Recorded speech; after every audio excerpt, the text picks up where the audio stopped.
not even be aware of some of this, so stick with me here. In the next 2 years, people who live south of Broadway will face major transportation challenges in their commute to and from downtown. Caltrans is proposing to overlap 3 major projects: improvements on I-5 and Highway 50 in conjunction with the repaving of Highway 99.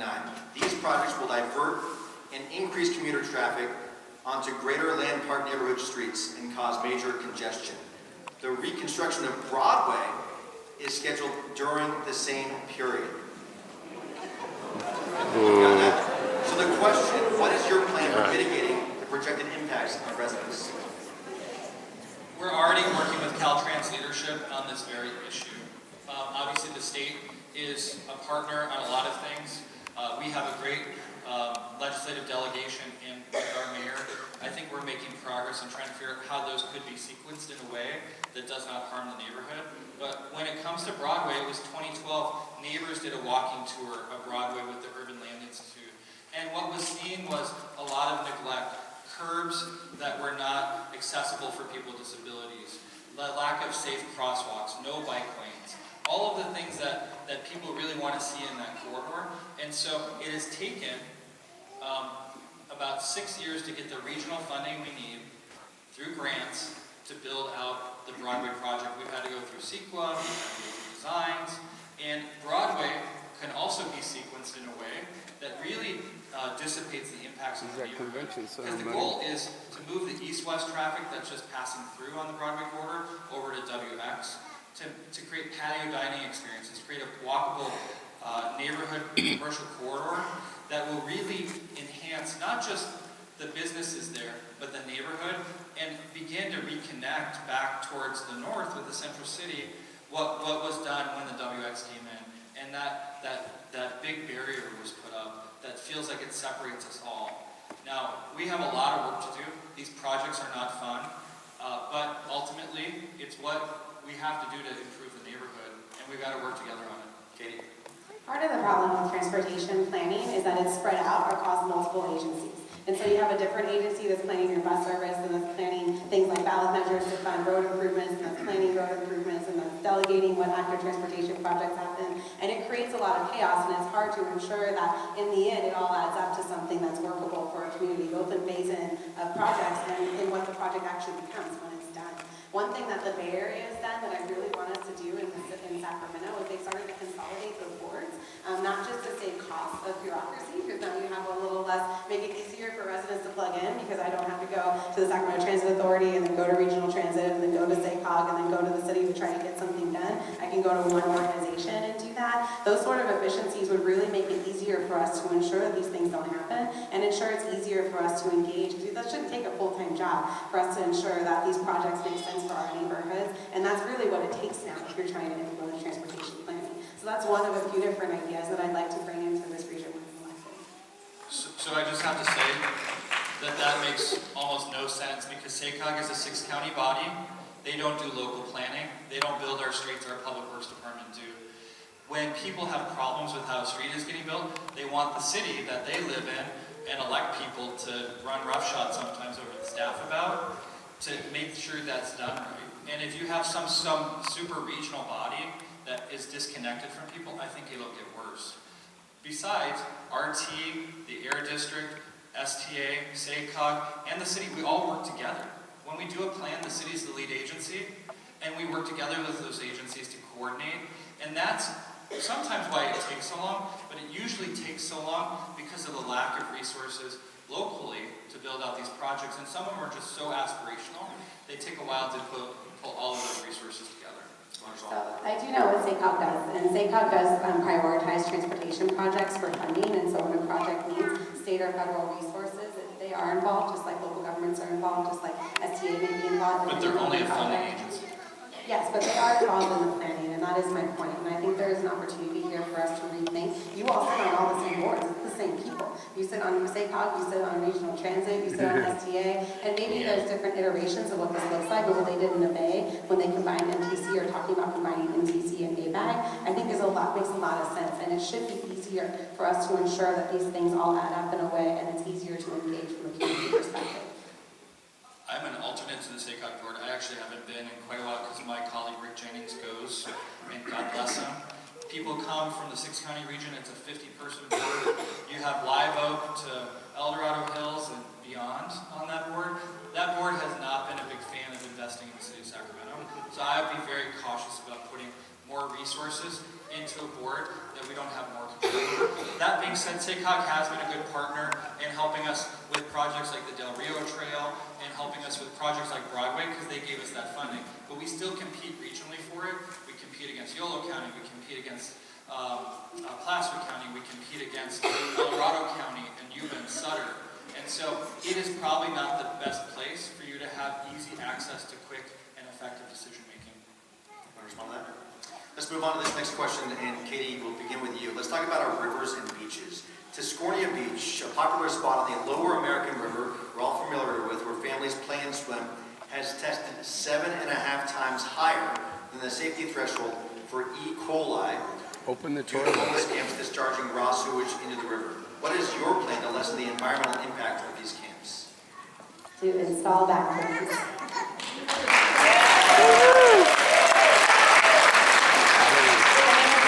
It's not rocket science. What goes in must come out. People have to go to the bathroom. And I think until we address the crisis of homelessness in our city, we have to have these facilities available where people are at.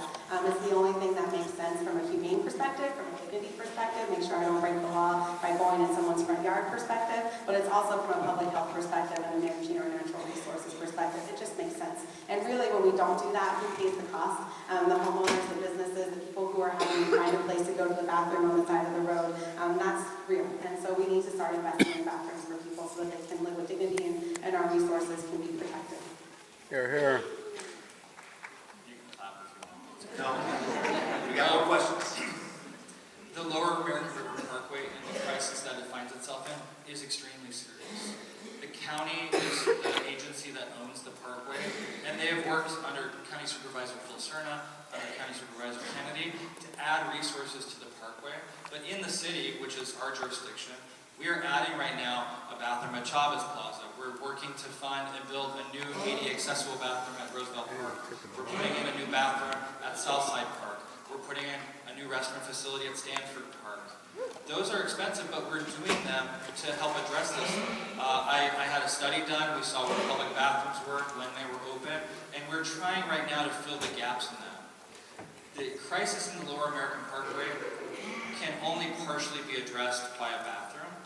The overall crisis is about the lack of shelter, the lack of effective programs to help people experiencing homelessness who need addiction treatment, who need mental health treatment, but also, ultimately, they need more than just what is being talked about tonight. They need a place to live, but they also need an incentive to go there. I'm really glad the city is finally taking the step of installing bathrooms. And one commitment I would ask my opponent today is to stop removing the temporary porta potties that people are trying to put out to triage the situation right now. Yeah. Sent the toilet away, Steve. The porta potties you're talking about were in Councilmember Harris's district, but I'm okay with collaborating with the community as long as we do it in a way that is effective, respectful, and safe. With porta potties, one of the biggest challenges we've had is they get damaged, a lot of things happen in them, and then ultimately they become a nuisance because of drug activity, prostitution. So if we can do it well, I'm all for it. I've been in favor of an attendant program, having really effective ways to ensure that it's not just a bathroom, but near where those bathrooms were removed, and I know Mr. Marin is here, he's my neighbor, he and Catherine, he's the one suing us for removing those, not... So, good for him. We got everybody here. Good for him. But Councilmember Harris, who represents the River District, fought really hard and worked with County Supervisor Cerna to open bathrooms in the River District at a county building that could help meet some of that need. It's not enough, and we have to do more, but I will say it's not as easy as a snippet. There's not just an easy one-liner that can fix this problem. We all have to be in it together. I think that the questions here are really posed along the American River Trail in particular. And you guys hear me still? Now. Okay. I'll get this back to you. It's back on? Okay, it's back on. Good teamwork. Okay, so let's keep this question focused on the American River Bike Trail. And this next question is the same area. Many people do not feel safe using the American River Bike Trail and other natural spaces around District 4 for biking, jogging, or swimming. What is your plan, Steve, to make these areas safe for families and those looking to enjoy these public spaces? I'm an avid cyclist. Many of you know in 2016 I was leaving on a bike ride, fell and broke my leg on my front stairs. It's embarrassing, but I have new bike shoes. So I didn't bike much for a little while because I couldn't walk. Yeah, But when you go out there, it is extremely distressing. The conditions in the parkway are serious. They need a comprehensive plan. Our assembly member worked with the county and the city to create a conservancy to bring more state money in to help improve the parkway.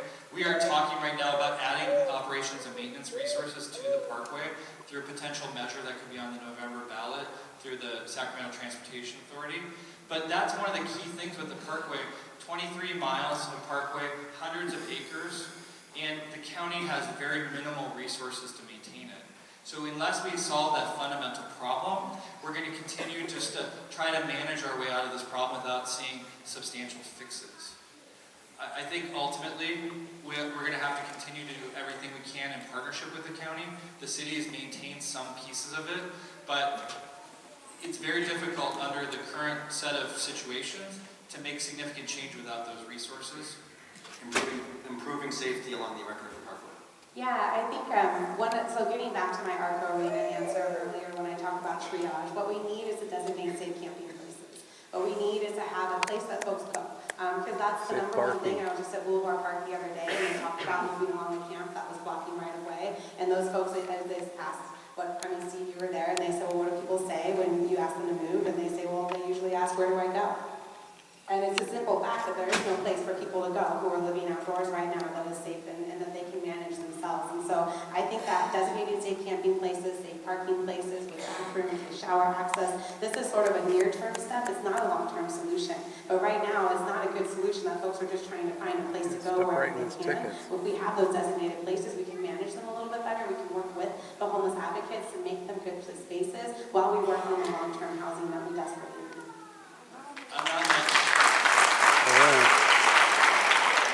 I'm not naive enough to think if you just ask people to move here, just going to move. That's one of the challenges. But with the new Alhambra Next Shelter, that issue in Boulevard Park, we'll actually have a place to help people get to.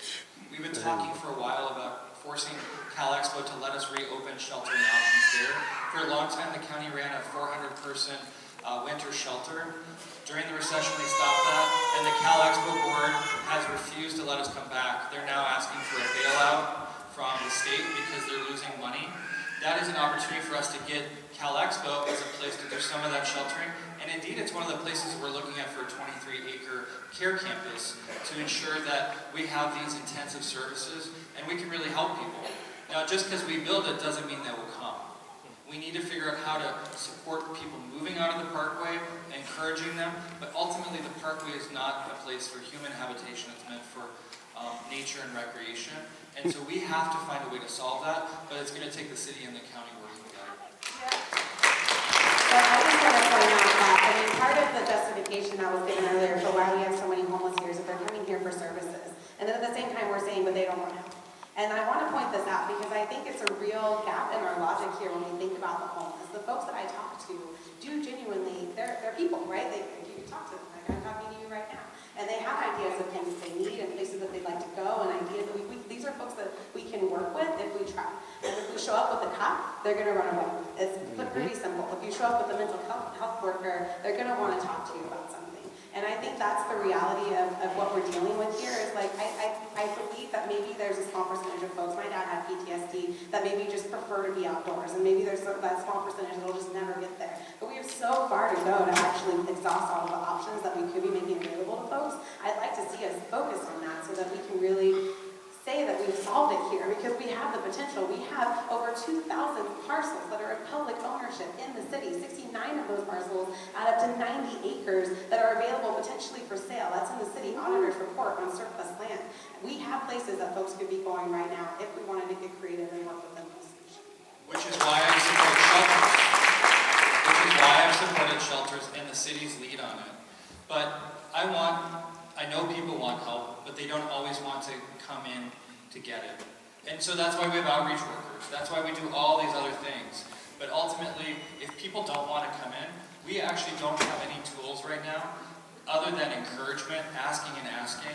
There was a guy named J. Vance Stewart. He was one of our downtown navigators. He's since passed, and every year we give out an award in his name. J. Vance told me before he died that there was one gentleman who he had to work with, and he worked with him for years, and after about 20 times of trying to get him housed, he finally came inside. But if you're talking about somebody with a meth psychosis, somebody with a serious mental illness problem, they may not know what's best for them. And right now our laws allow them to die on the streets because, guess what? We can't encourage them to come inside with anything but a carrot. And that sometimes is not the most humane approach. We need to figure out how to humanely help people experiencing these problems come inside, and that is our societal and moral duty. Ain't no We're inside, going to move man. on to